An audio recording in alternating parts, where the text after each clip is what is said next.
Good morning. Good morning. Laura Tyree, That would be me. Forest Rotary Club. Yes, sir. Tell us what the Rotary Club is. The Rotary Club is a true dedicated service organization internationally. We have about 1.4 million members worldwide and about 46,000 clubs. So we're a little bit of everywhere, but we believe in service above self.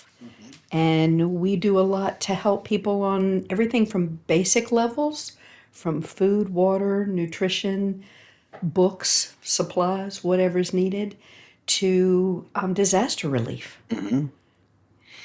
I always have to stalk everybody's website. Everybody has such wonderful websites. It's They do. amazing. One thing that I read on your website, quote, no challenge is too big for us. That's true.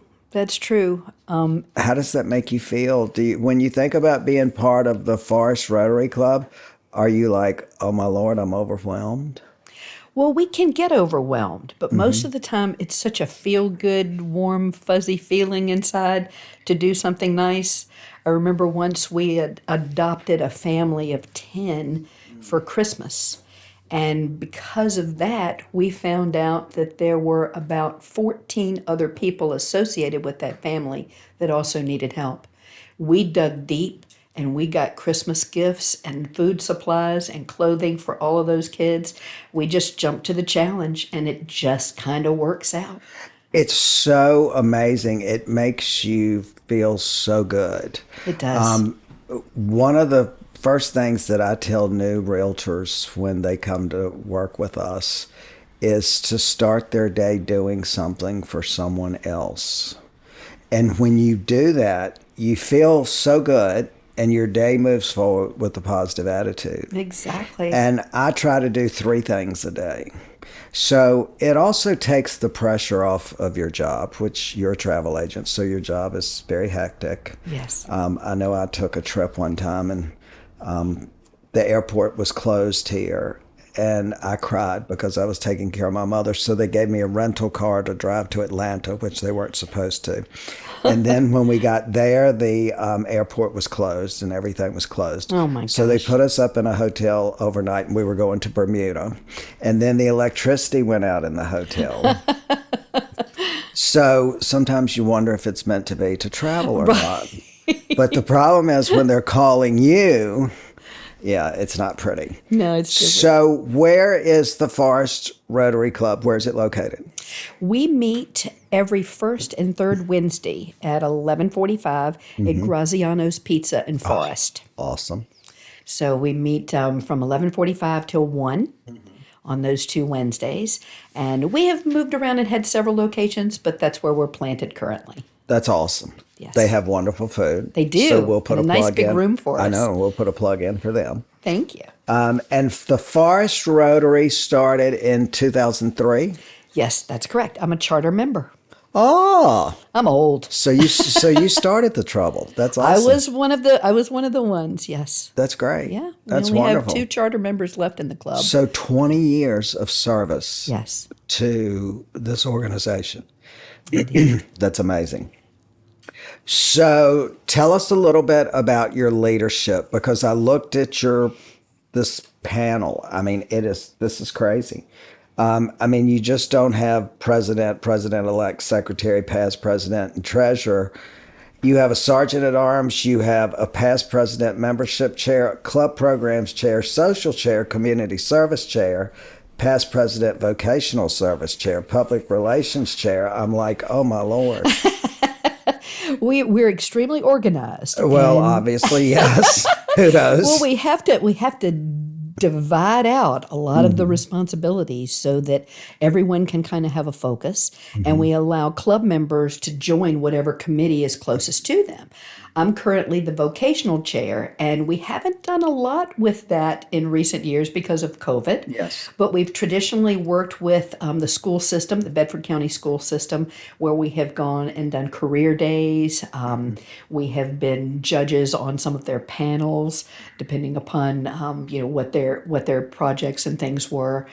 But our community chair, we have an area in Windhurst where we clean up trash.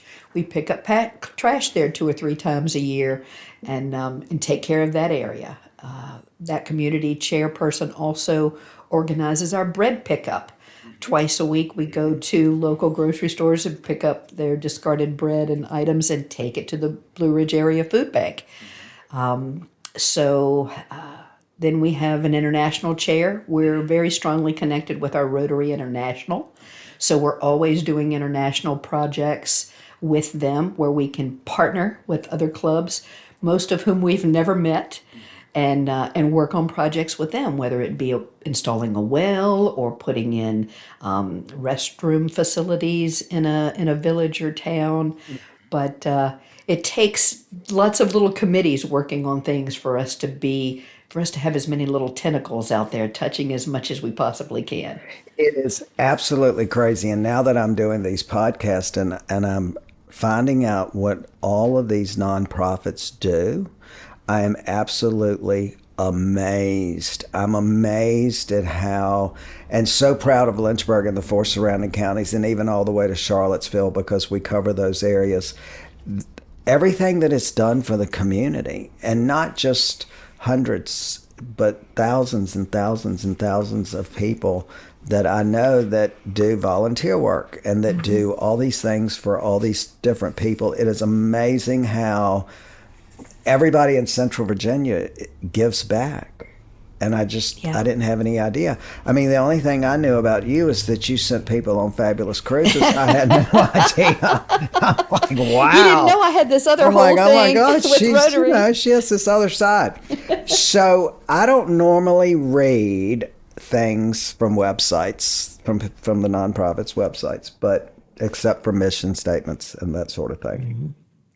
But I think this is very important because it gives our listeners an opportunity to understand your reach. And when I go through this, and I think people watch this podcast, they're going to be amazed. This blows my mind. So just from the field of honor, your beneficiaries are the Lynchburg Area Veterans Council, Society of St. Andrew, Miriam's House, American Red Cross, Lynchburg Daily Bread, Blue Ridge Area Food Bank, Red Truck Ministry. It keeps going. Salvation Army, Rise Against Hunger, Meals on Wheels of Greater Lynchburg, Freedom 424, who is someone we have to talk to, but I might have to get somebody else to do that because I went to one of their fundraisers and it was very emotional for me personally, They're so amazing. I had to leave. Forest Volunteer Fire Department, Parkview Community Mission. This is crazy.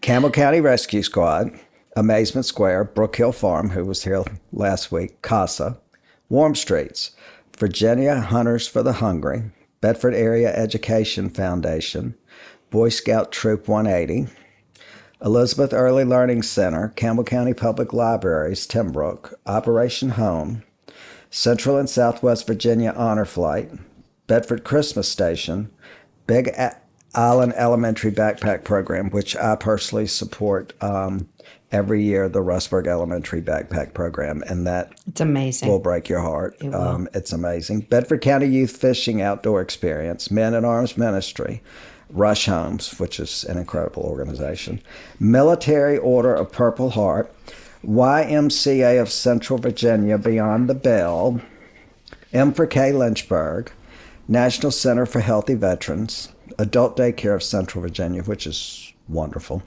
Isaiah 117, Agape Center, Bedford Christian Ministries Food Bank, all supported from Field of Honors from one event. Yes. And so it says total, and this was probably last year, over $100,000. And so you divide those funds up and outreach to each and every one of these organizations. Yeah, every year we take half of our proceeds and make decisions about how we're going to benefit the the local economy, the local organizations that need so much help. We really stepped up during COVID because there was just such a huge need. So part of our proceeds go towards a big project. We choose a large project every few years and work on that. But then we have our club members suggest organizations that we benefit. And we vote on them as a club and decide where those funds go. But we give everything that we can possibly give. We don't want to keep any. We want to give it all away. Well, and it amazes me because I looked at your sponsors of the event, which will really knock your socks off. It's a wide variety. It's a wide variety. The other thing that I've noticed in my podcast is there are 3 or 4 companies that are involved in just about everything, and I don't know how Yes. they do that. I don't And either. so a couple of these people I know, one I've already reached out to have lunch because I really want to sit down with her and say, how do you do this? Right. But then I look at the growth of that particular company and I think it's the simple you have to give to receive. And when you're so vested in your community and you're giving, people give back. It's just it's amazing to me. It is. When you set an example like that, people follow. Oh yes, they do. They really do follow. So as far as other than the field of honor, what are the real highlights of what you're doing that people could get involved in? Well, we have a lot of volunteer opportunities whenever we pick, whether it be a small or a large project. We usually post when we're doing one of our clean sweeps, as I mentioned earlier, an area in Windhurst. We put that up on our website. Anybody that would like to come and assist us, we would love to have them help. We take a lot of volunteers for our Field of Honor event because Yes. we man that field as much as we possibly can during the 2 weeks that the flags are on display. There are lots of opportunities for not only small organizations, but just for individuals. Yes. In fact, a lot of times when we're putting up those flags, people see the flags, they just pull in and sign one of our little waivers, don a pair of gloves, and off they go. They're very willing to help. We have some other projects that we'll do from time to time. We work with Society of St. Andrews, where we'll do some gleaning. I was just looking at pictures recently of my granddaughter standing on a mountain of sweet potatoes that we were gleaning that were going to be delivered it around to local food banks and area churches that have pantries and so forth. We did that a few years ago. But anytime we have an activity, whether it's helping the Forest Library with their annual book sale, or whether it be cleaning up trash or the Field of Honor, or even something smaller, we will go down and do some work at Valor Farms. I don't know if you're familiar with that Yes. organization, and that we'll go and assist with that. Or if we have a blood drive, we'll invite the public to come and sign up. So there's a lot of opportunities on that website. Yeah. There's that a lot you'll of see. opportunities because There are. you all, I didn't realize how widespread you are. We're massive. Yes, you are. I mean, there's so many tentacles that touch so many different things. Tell me about the playground. The playground. Playground is so close to my heart. I'm a co-chair for the playground committee. When we first had our first Field of Honor, we set our club down and started talking about what would we like to do for a long-term project that we can bite our teeth into, that we can really make a difference in this community. And through a tremendous amount of ideas, we whittled it down, and a playground for kids with all abilities, ages, and aptitudes. We really wanted to do something, but the problem was finding a where. And we had a conversation with Bedford County Parks and Recs. And the land behind the Forest Library had been deeded by the Raglan Goley family years ago, but there were a lot of stipulations about how it could and could not be used. We just kind of passed along our ideas, and it was presented to all the attorneys and the official people and the board of directors, board of supervisors rather, as well as the Raglan Goley family, and they loved the idea. So that was how it started. So for the last few years, we've been putting half of our Field of Honor funds towards this project. We kicked it off about a year ago by putting in a really big modular piece with roller slides and climbing walls, and it even has a little transfer station for children in wheelchairs. If they have the upper body strength to lift up the steps, once they've transferred, they can enjoy the roller slide and so forth. We've put in a spinner, a big set of swings. So we have a mommy and me swing. We have one of those big round swings that multiple kids can get into and squeal like crazy while they're being swung around. Regular swings and a handicap swing as well. And then we have musical instruments. They're tearing up the mallets on the musical instruments. We've had to replace a couple already, but kids can play chimes, they can play drums, they can interact. And we have plans for the next few years. We'll be adding more and more pieces, reading stations that'll go around the walking track there so that the library can put pages of books in those reading stations. And as kids walk around getting a little exercise with mom and dad or big sis or big brother, they can stop at those reading stations and read the book as they go around. We have plans to put in a lunar rover so kids can either wheel in or walk in, feel all the dials and things like that. So we're looking at a lot of creative things that stimulate kids with all levels of ability, and interest. But when we go out there and see kids just climbing all over this stuff, it brings tears to my eyes every time I see them. We love going out there and installing new things because the parents get very involved. They want to know what we're doing. They come up and talk to us. We get an opportunity to tell them about our organization, and they see what we're doing. And we just can't keep giving back enough as far as that playground is concerned. This is our first major give back to the county, and it just excites us. Well, but you just started a year ago. We did. But yet, from what I read on the website and now what you've said, you all are just so far ahead of the game with your plan. We are. And so how much land is this actually going to encompass? Do you know? Is it an acre or? It's about an acre and a half, I'm guessing, between an acre and a half and maybe 1 3/4 acres. I'm not real good a judge of that, but there's a walking path that's already there that's about a 1/4 mile round. Inside of that is kind of some swampy ravine areas, so that won't be utilized for anything. But that acre and a half there, a lot of it is shaded, so we'll have some things that can be under shade for the kids. And we're keeping it open so that the kids that are in the church playground next door that have a lot of playground equipment for younger children, people can bring their kids from there over to the playground behind the library. And people that are playing at the library are very welcome to go over and play on the church's equipment as well. So we're trying not to duplicate. So it gives everyone a greater opportunity to experience more and play with more.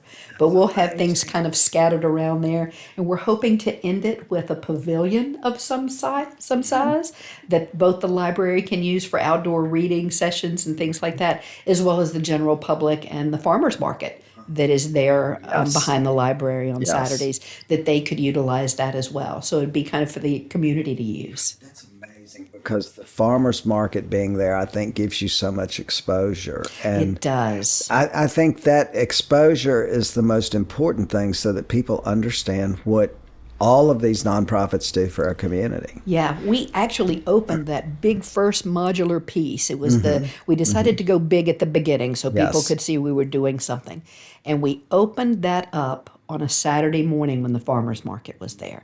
So we took the tape off of everything. We had spread our mulch so kids could land soft and that kind of thing. And now we turned around and we're like, okay, there's kids in this farmer's market. Let's go get them. So our Rotarians went out and said, kids, come on. We probably had 25 children climbing all over that. Parents too. The parents like the roller slide. Come enjoy it. Yeah. And kids were climbing all over it, squealing, carrying on. And we were all just standing back, just watching with our hearts full. It was just amazing to see. So how many more years do you think this project will take? We've got about 3 more to go, we figure. That's if everything comes into place, we kind of had a reality check post-COVID because a lot of our plans were in place as COVID was getting going. And because of supply chain issues and things like that, some things got postponed a little bit and pricing almost doubled on a lot of the Oh, equipment. yes. So original budgets had to be we had to go back and reassess those. So things are a lot more expensive than they were when we first started out, but we're going to make it happen. We're just going to make it happen.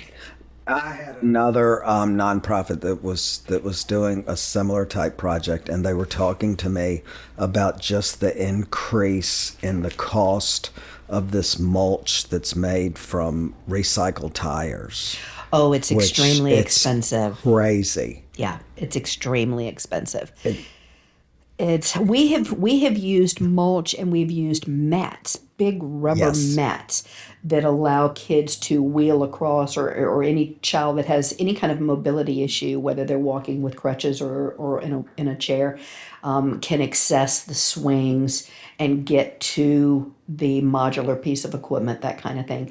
The rubber mulch that's made out of tires is kind of clumpy. it So is. it's hard Yes, for kids to wheel across if they were wheelchair bound. So we haven't used anything like that, but it's expensive. it's All very those types of expensive, surfacing to protect the kids from a tumble is very expensive.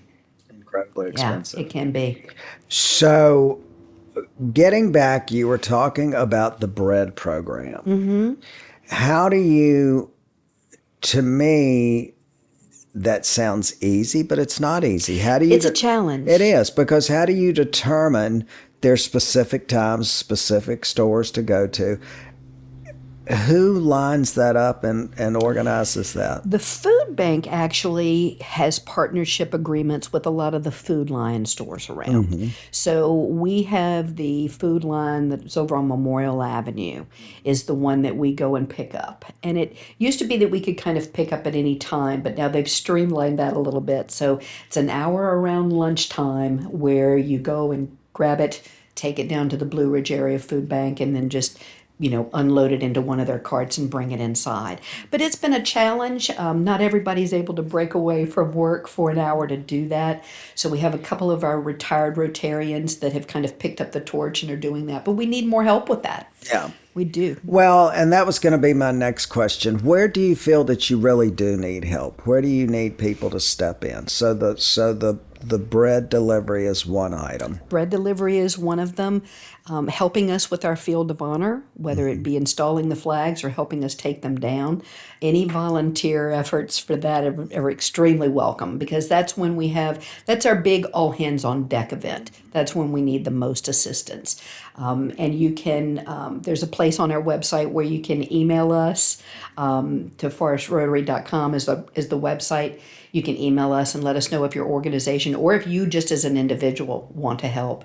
When we do installation on the playground, we put that information on the website as well. So we're more than welcome to have people come to the playground and help us dig holes or stomp around in the mud, do whatever we're doing there. So those are kind of the main things, Field of Honor being the big one, but helping with installation and things on the playground.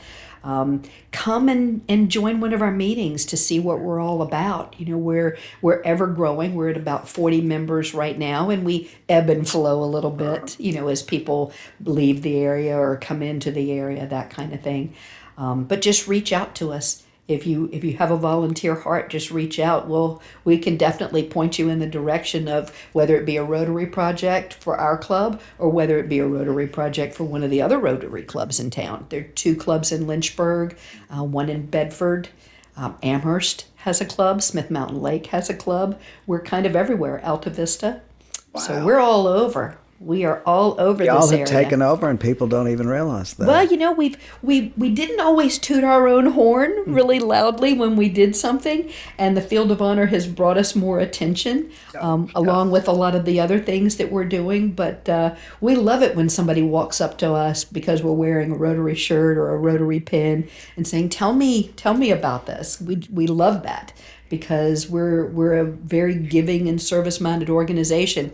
And if you like to give and like to serve, we want to know you. So here's another point that I found interesting, because, excuse me, I thought that the Field of Honor was really the same thing every year. And I don't say that negatively or to downplay that, but then I read on the website that was it last year you all honored all the front end people that had been involved as a result of COVID. So Yes. tell me a little bit about that. And then tell me, does it change every year? Not necessarily every year. Okay. Initially, for the first couple of years, we were honoring police officers, firefighters, all first responders, EMTs, as well as active and former military. So that's how we set it up initially. Well, then when COVID came around, that we realized that people were putting their lives on the line, from the medical side of things. Yes. All of these nurses and doctors that were treating people with COVID and so overworked and so needed support, we felt that we had to honor them, and we have kept them on as honorees since then. So we've added, anyone that is in the medical profession, nurses, doctors, physicians assistants, we have their names on our flags because they go out every day and just work like demons to save people, save lives, and help people. That is They're amazing. It is amazing. So when something else happens, and God forbid that it does, then you can add them. So Exactly. you all are very open-minded, and your thought process is so incredibly forthright, which is something I was very, very, very impressed about. So do you all, with a lot of these different nonprofits, I found out, and yes, you work with all these nonprofits that I've listed, which again is amazing because I have not seen that on a website, and I was blown away. But do the Rotary clubs work together on any projects or no? Yes. Yes. Okay. Yes. So let us know about that. So for instance, Rotary has a really good organization from our Rotary International all the way down to our district and area levels. Okay. We have a program where we can donate to Rotary, and a lot of that money trickles back down and gives individual clubs opportunities for district and international grants. We did that with our playground. We actually applied for a Rotary grant, and they matched funds for us to put in all the musical equipment into our playground. We're working on one now that is going to actually let us benefit Valor Farms. And the Alta Vista Rotary Club is partnering with us on that, as well as I think we have another club that's looking to partner, where we're going to get and install an egg washer. They actually have a program down there where they have a gardening program and so forth, where they're consuming a lot of their own foods, but then they're selling or giving away the excess. So we're working together with other clubs to help fund that, and we'll actually go down and help it with installation, help with the projects that we have. Sometimes we give money, whether it's something like the Daily Bread, we'll give money, but sometimes we also give time and effort and blood and sweat equity. Yeah, blood, you sweat, know, and tears, yes. You can say it. Exactly. I've done a lot of volunteer work. Exactly. That's what it is. But we've partnered with other clubs to do backpack programs, to do school supply programs, to do a variety of different things, and we have partnered with a Rotary Club in Madras, in that area of the world, where we have helped them put in sanitary stations where they did not have them. So our organization is very keyed in, and the program that we have is when you donate to Rotary International, those funds go into a growing account for about 3 years, so that 100% of what you give is now available to other clubs in grant form or funds that we can use for something else. There's nobody making money off of that. No, which is a good thing. It is. So we're running out of time, but you have to tell me quickly about this egg washing. How's that?